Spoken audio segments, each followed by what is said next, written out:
Hello everybody. The lab we're doing today is going to involve making a solution and calculating its molarity, its mass percent, and its density, and then trading that solution with another group and calculating their molarity, their mass percent, and their density. And then you're going to compare the values to see how good your measurements are and your calculations are. So for the equipment, you do need safety goggles and you do need aprons.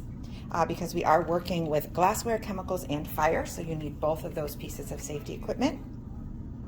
This is the equipment generally that we're going to be using for this lab. We have our ring stand, we have our Bunsen burner, we have our pipette filler and our pipette. This time we're using a 10 milliliter pipette, a smaller one. It's not as robust as the 25 mil, so it's easier to break, so please be very careful with that. Remember, when you put it on the counter, put it in a position where it's not going to roll off the counter. We have a wire gauze, we have an iron ring, a 100 ml volumetric flask, a balance, we have a beaker with distilled water, we have an evaporating dish and a watch glass, our crucible tongs, an empty dry beaker, and our salt. So the first part of the lab is going to involve you making a solution and determining its molarity, its mass percent, and its density. So the first part, I'm going to push all of this stuff aside. We don't need this quite yet. You're going to be working with pretty much just the volumetric flask. And I'm not going to go through every single step because it really involves reading directions and recording masses. So if you read the directions, record the correct masses in the data table, you will get the correct answer at the end. But this is a technique to make a certain concentration of a solution. So everyone is going to be making a different concentration, and you're going to have a solution number at the top of your paper and a certain mass that you need to add. So what we're going to do is we are going to get the mass of our dish, and it says in your directions add approximately blank grams of sodium chloride. So if it says if I have add approximately 1 gram, what you can do is you can add 0.9 grams, you can add 0.95 grams, you can add 1.1 grams. You're going to be approximately that amount. So I'm going to add here until I'm about at, so I'm a little higher. So I'm going to take some of that out.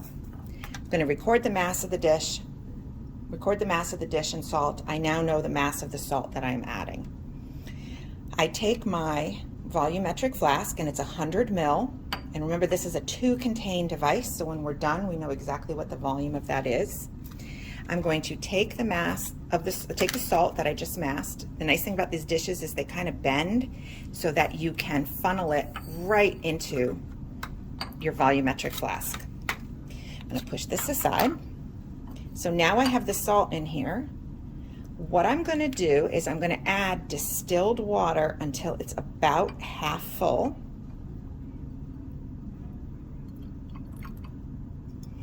And then I'm going to swirl it until it's all dissolved. You do not want to dilute this until all your salt is dissolved. Okay, now one step I skipped. I was supposed to mass the empty volumetric flask, so you are going to read the directions, because if you don't get the mass of this, you're not going to be able to get your mass percent. So you mass your empty volumetric flask, add the salt, swirl until it's all dissolved. Now the people who have the higher amounts, it's going to take a little bit longer to dissolve. Once it's all dissolved, you see no solid on the bottom. I am now going to add water until it's almost at that line. So it's almost here. Now what you do is you're going to add the water drop-wise until the meniscus is at the bottom of the line. So you're going to look at it at eye level. You're going to add it drop-wise until it is exactly at the line. I need one more drop, maybe. I'll put that on the stem there, okay?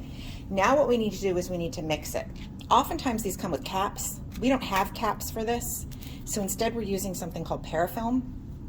Parafilm is like saran wrap on steroids. It is this big, this sturdy, stretchy plastic wrap that we can put over the top of this so that we can mix it. So you peel the paper off, you put it on the top, and you kind of pull down which makes a seal. It's sort of like the Glad cling wrap. And then you just wrap it and just stick it right around the top. Now to mix it, what you're going to do is you're just going to invert it about 2 or 3 times. Probably about 3, at least 3 times. Okay, now we have it well mixed. Okay, this solution is your solution that you prepared. You are going to calculate the mass percent, the molarity, and the density. Those are going to be the accepted values for this solution. Once everyone has their solutions made, you're going to trade solutions. You're going to give this solution to another group. Another group is going to give you their solution. And now we're going to learn, well, how can we determine the molarity, the density, and the mass percent of an unknown solution, because you don't know what their concentrations are. So this is how you're going to do it. You're going to take their solution, you're going to take the top off, and you're going to work with this solution of another group. So you're not doing this with your group.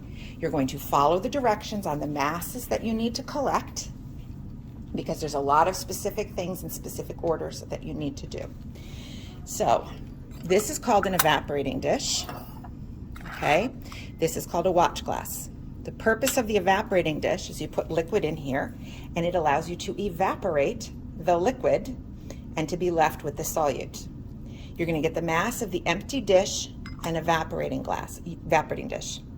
I'm sorry, the evaporating dish and the watch glass. Get the mass of these two together, empty and dry. Then you are going to take 10 milliliters using your pipette. You should all now be experts on using the pipette. Add 10 milliliters of this solution, get the mass of this. With the solution, you are then going to put it aside. You then need to set up your Bunsen burner. So we learned how to use the Bunsen burner in the Fire in the Sky lab.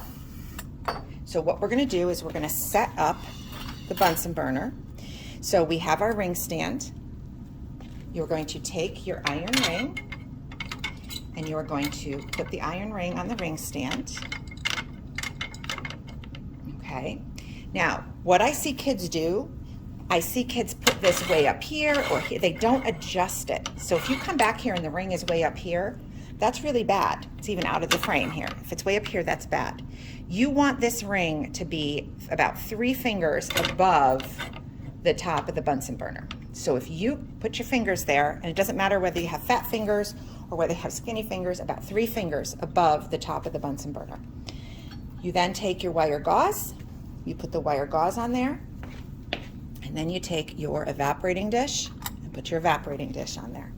You are then ready to light your Bunsen burner, but you never light your Bunsen burner while it's under the equipment. You're going to have it on the gas. You're going to pull it aside. You're going to light the Bunsen burner and adjust it properly. Then you can hold it by the valve stem and just put it right underneath. Now what you're going to want is you're going to want the tip of the inner blue cone to be just underneath the wire gauze. So your height of the flame should be about 3 fingers high, maybe a little bit higher. You're going to then heat this, and you need to heat this until it is 100% dry. You don't want any drops of water on the watch glass. You want it to be completely dry. It's going to splatter. You're going to get salt on the bottom of the watch glass. Just let it be. It's fine. That's why we have it there. So as soon as this is completely dry, you shut the gas off and let it sit there for about 15 minutes until it's cool. Once it's cool, you can then mass it, and by the difference, you can figure out the mass of the salt that was in that what is called aliquot. An aliquot is basically just a sample of solution delivered through a pipette. You can determine the mass of the salt. You have the mass of the solution. You can determine now a molarity. You can now determine a mass percent. While this is heating, you are going to get the density of your solution. So you're going to take your balance. You're going to take an empty dry beaker, get the mass of the beaker. You are going to get 10 milliliters, a 10 milliliter aliquot of your solution. You're going to add it to the beaker. At the end, remember that one last drop, you're going to touch it and just drag it along the side. Do not push out the last little bit that's right here. Record the final mass. You now have a mass and a volume because this delivers 10 milliliters, and then you have a mass. The final mass of your beaker and your solution becomes the initial mass of the next trial. We want 3 trials for density. So you take 10 milliliters, add it, get the mass, 10 milliliters, add it, get the mass, 10 milliliters, add it, get the mass, and then you have 3 trials for the density. So now at this point in the lab, you've made a solution, you've given your solution to another group, you've gotten their solution, you have calculated the molarity, density, and mass percent of your solution. You've calculated the molarity, the density, the mass percent of someone else's solution. You now need to compare those values. So what you're going to do is on the final data table, which is right here, these values you get from the group that prepared the solution. These values are what you collected on the solution of the solution they gave you. And then you're going to get a percent error.